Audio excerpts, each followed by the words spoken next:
Baba Yaga Burns Paris to the Ground by Wren Awry. To begin, I'm interested in myths, Angela Carter wrote, just because they are extraordinary lies designed to make people unfree. Carter was among the first to imitate fairy tales in her fiction, and her work highlighted the patriarchy and violence of the classic stories. While the myths Carter retooled came from storybooks, history is also rife with myths that made the world, myths that are ripe for turning inside out. It is these historical myths and their connections to fairy tales that fascinate me. I'm especially intrigued by one of them, that of the Pétroleuses, fire-wielding women who supposedly set Paris ablaze during the Commune of 1871. The myth of the Pétroleuses was certainly invented to make people unfree, in this case by the Communards' conservative opponents and yellow journalists. But I like Pétroleuses because their fire and ferocity hint at interesting predecessors.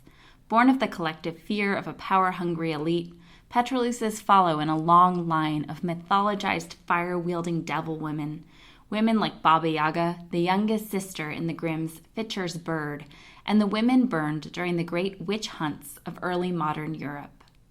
Paris, 1871. The Paris Commune of 1871 looms large in the imagination of anarchists, communists, and leftists. In actuality, it was brief and ill-fated. It lasted for just 7 weeks, from May 18th to March 28th, and ended with the slaughter of 30,000 working-class Parisians at the hands of the French government. Still, it offered a bold, if imperfect, vision of what a collective society could be. It began like this. The Franco-Prussian War of 1870 through 71 threw France into turmoil. Emperor Napoleon III was captured on the battlefield, and a new republican government formed in his absence. The war ended with the Prussians laying siege to Paris for 4 months, which brought food shortages, constant bombardment, and growing disparities between the rich and the poor. In the end, France ceded land, money, and honor to Prussia. Working-class Parisians, angered by this surrender, started stashing cannons that Prussian soldiers had left in the city in the hills of the Montmartre neighborhood. The government acted swiftly and stupidly to quell dissent. They lifted the wartime moratorium on the payment of debts and back rents, and debtors' goods could, once again, be pawned by the state.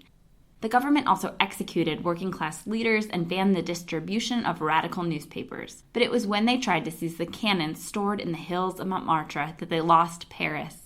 The half-hearted troops the government sent to confiscate the cannons fraternized with the rebellious Parisians. Order was lost. The government withdrew to Versailles, and, in the void, the left-leaning Commune was born. The Communards saw themselves as builders of a secular, classless society.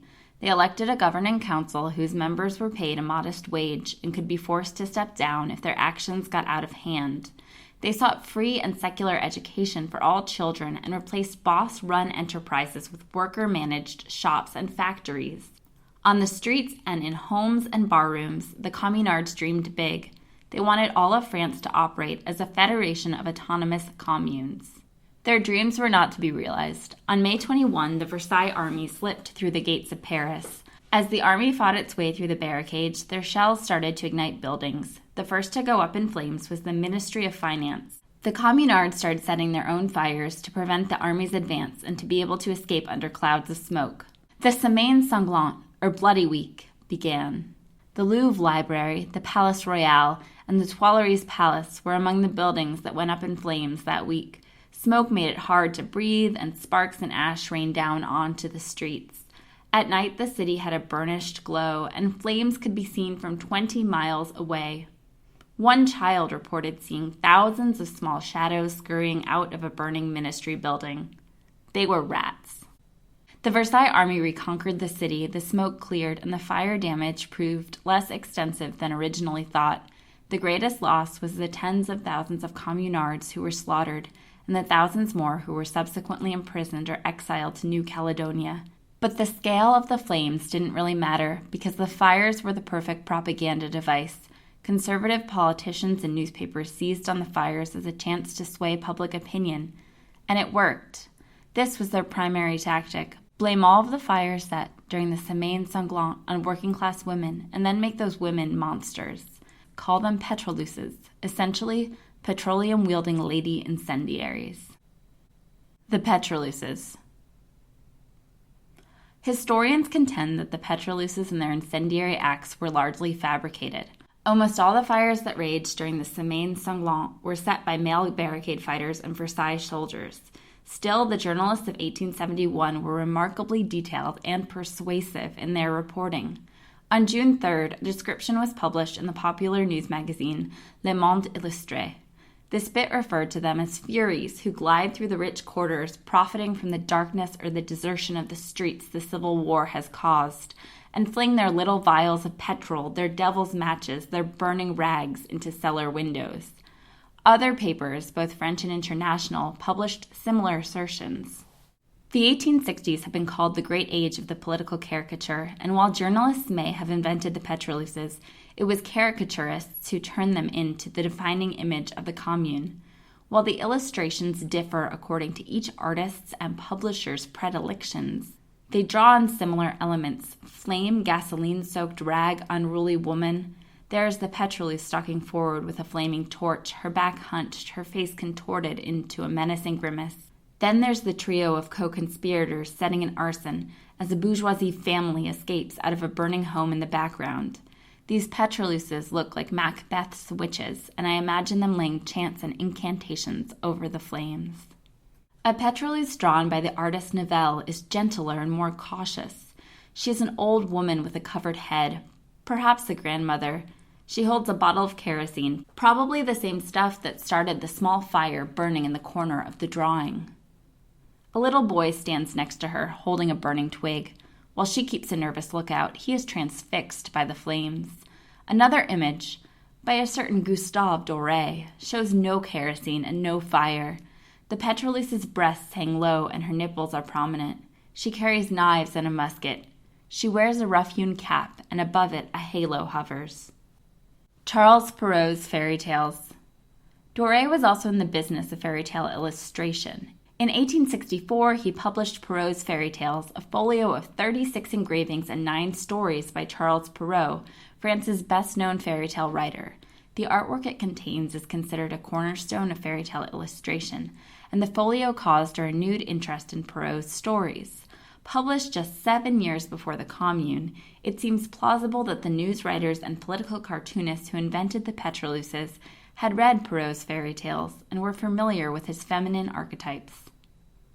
Charles Perrault was born in 1628 to a well-off Parisian family, and he spent time in aristocratic and literary circles. Perrault wrote his fairy tales at a time when there was a keen interest in the genre, and when authors, many of them women, were producing elaborate, dark fairy tales.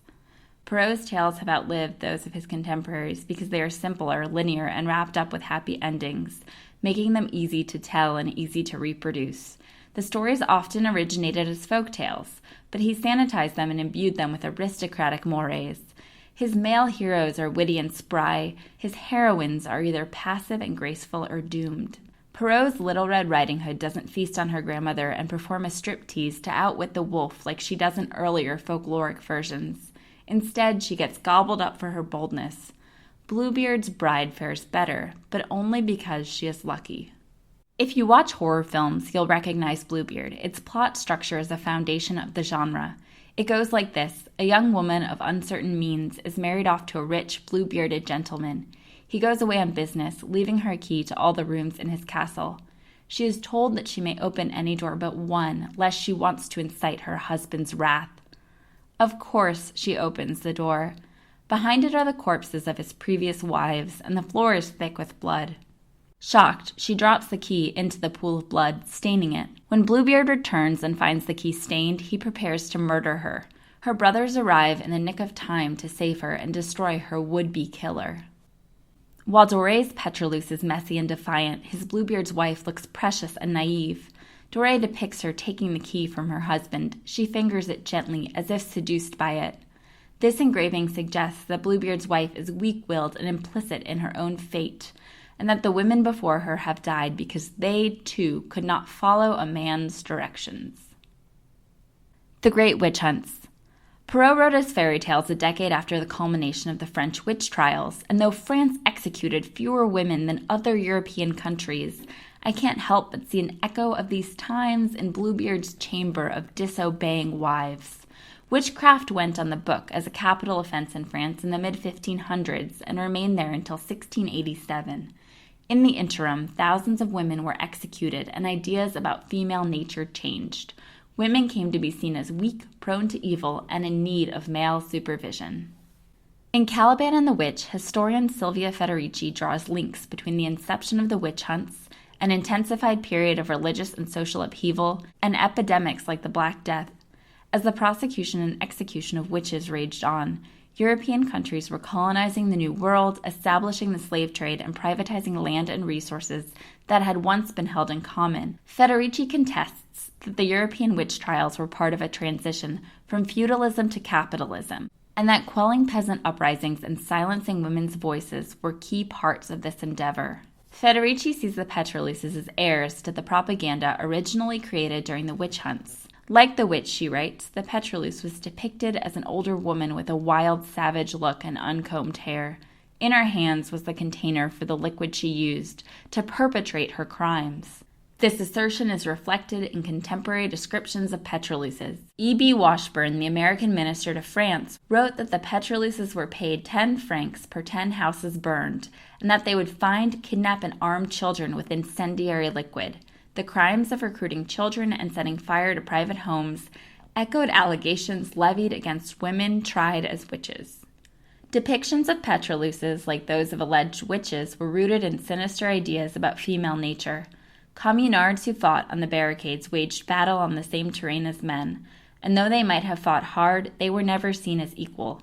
The Pétroleuses disregarded the male-defined fields of battle and rules of engagement. Instead, they snuck through the night with their fire and kerosene.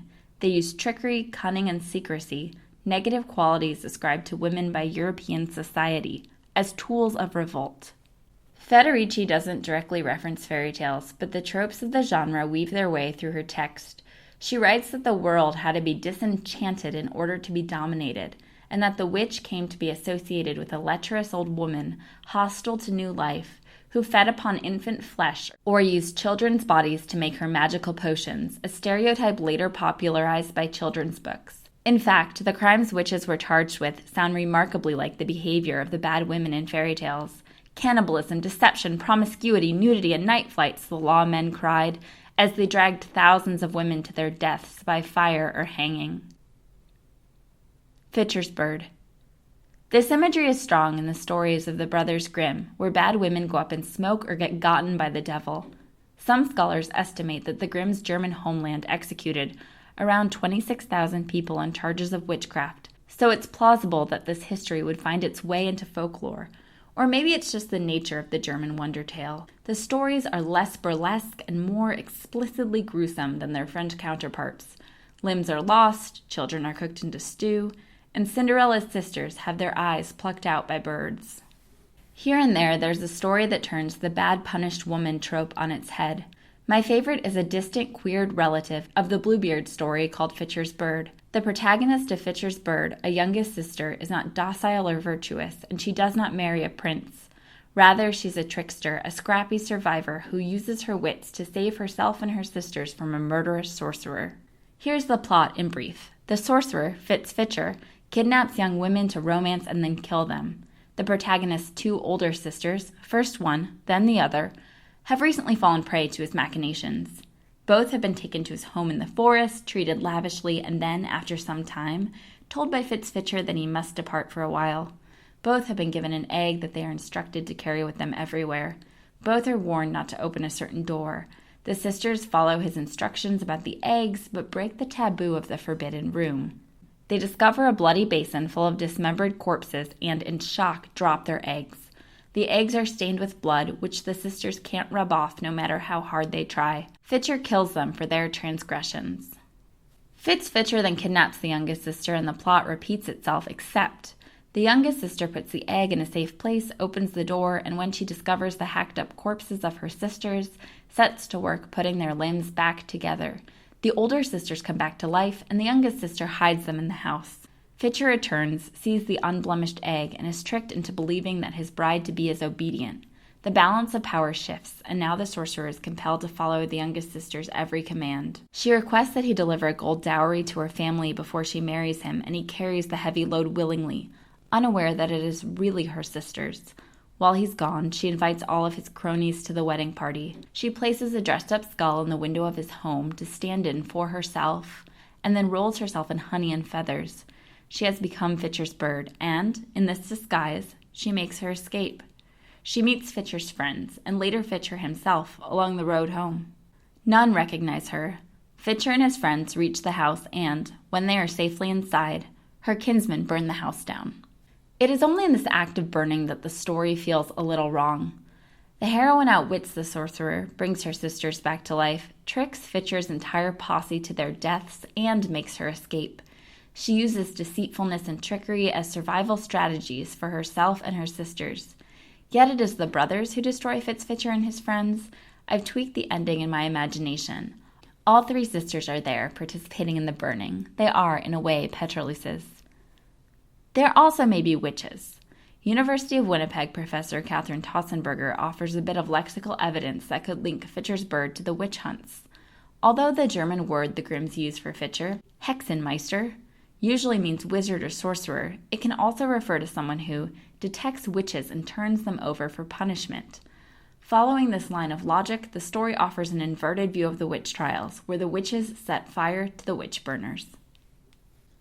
Vasilisa the Beautiful is also a story about a young girl held in the woods against her will at the mercy of a powerful being with a bad reputation.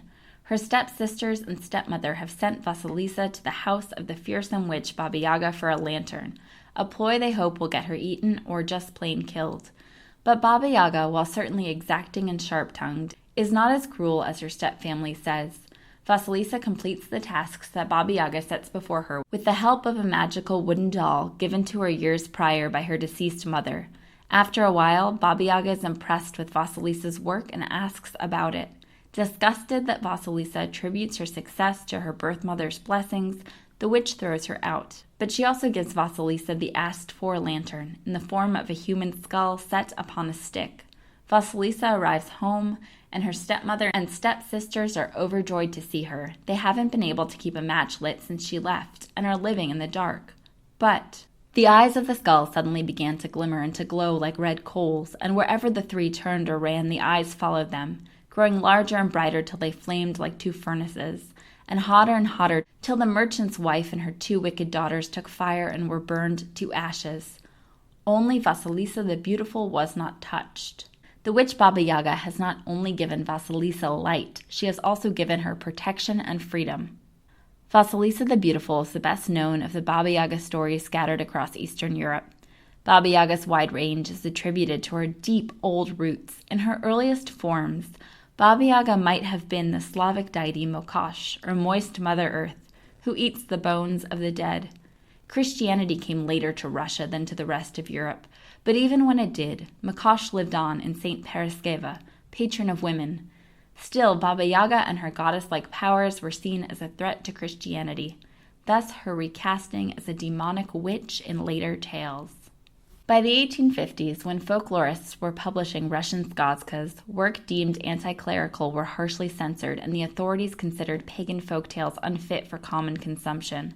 The tales persisted because spoken stories were irrepressible, and because of a growing intellectual interest in the genre. But I wonder what pagan remnants got lost for good in the translation from oral storytelling to print.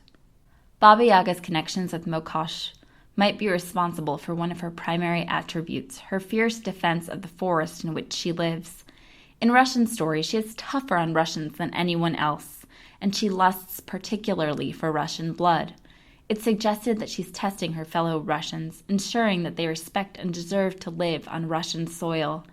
The Industrial Revolution and 3,000 odd miles stand between Baba Yaga and the Pétroleuses. They belong to different worlds. Still, I see similarities between Baba Yaga's defense of Russia's forests and the incendiaries' defense of their sprawling city. Baba Yaga has an array of magical objects: her house on chicken legs, her mortar and pestle ship, her one leg made of bone.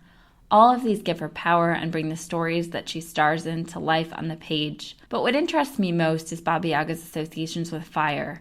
Her house is sometimes located across a river of flame and is ringed by lanterns made of human skulls. Her stove is her greatest threat, a place where characters believe they will be incinerated, although it as often resurrects life. Like Fitcher, Baba Yaga has the power to take life, but like the younger sister, she can also put it back together again. Baba Yaga can even resurrect herself. She sometimes dies at the end of a story, only to turn up in yet another tale. Baba Yaga is neither fairy godmother nor evil sorceress. She is something more ambiguous. She teaches those who come to her door essential survival skills. She teaches them when to be honest or to lie, when to obey or demand, to steal or stay. Baba Yaga doles out punishments, but she also doles out tough love. Why, then, the bad reputation? Perhaps she is called evil to remind the young that she is opposed to the Christian order of things, that she cares not for polite society, that even if she helps the hero, she is a wild woman and not to be trusted. If Baba Yaga builds incendiary devices to give to little girls, and Baba Yaga is good, doesn't that mean the social order is at least a little bad? Pétroleuses as fairy tale. I imagine a fairy tale about the Pétroleuses. Then I try my hand at writing one. I utilize some of the fairy tale genre's stylistic tropes: flatness, abstraction, intuitive logic. I scrape the story down to its bones, tear puzzling gaps into the fabric, tweak and tweak until it flows like a rickety old cart. This is what I get. There was once a city of stone where some people ate their soup with silver spoons and others sopped it up with crusts of bread. Though the people of the silver spoons ruled the city for many years, for a spell the people with the crusts of bread possessed it.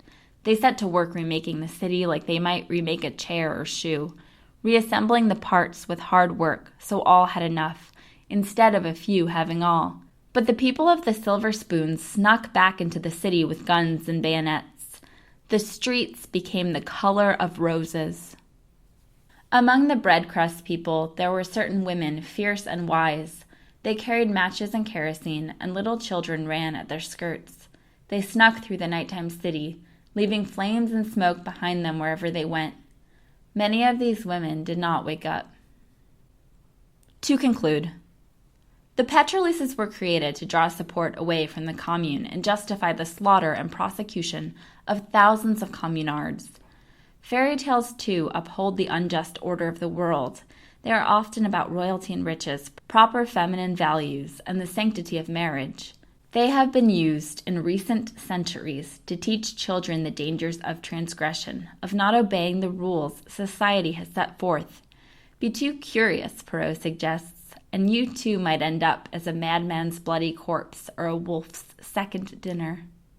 I don't know if the men who dreamed up the Pétroleuses read Perrault or the Grimms or how much they knew about the thousands of women executed for witchcraft in previous centuries, but those stories certainly informed their world. It makes sense that they modeled the Pétroleuses after millions of executed witches, and in contrast to meek fairy tale heroines. It makes sense, too, that they created an icon reminiscent of the fairy tale protagonists who deviate from the social order. Like the youngest sister in Fitcher's Bird, the Pétroleuses use trickery and cunning as survival tactics.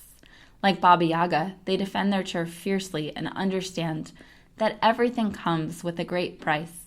All of these mythologized women have accoutrements of fire, incendiary metaphors for unmaking and remaking their worlds. The conservative press during the Paris Commune crafted Pétroleuses as villains, but I see them as folkloric heroes, willing to go to great measures to defend their city and their dreams. They stand at a crossroads between the witch hunts of early modern Europe, the literary traditions of European fairy tales, and histories of resistance to capitalism and the state. It is their place at this crossroads that makes the Pétroleuses an inspiring entry point into finding, telling, and writing fairy tales that undermine the hierarchical structures of the world. I am all for putting old wine in new bottles, Angela Carter also wrote, referring to rewriting and reinterpreting older tales, especially if the pressure of the new wine makes the old bottles explode.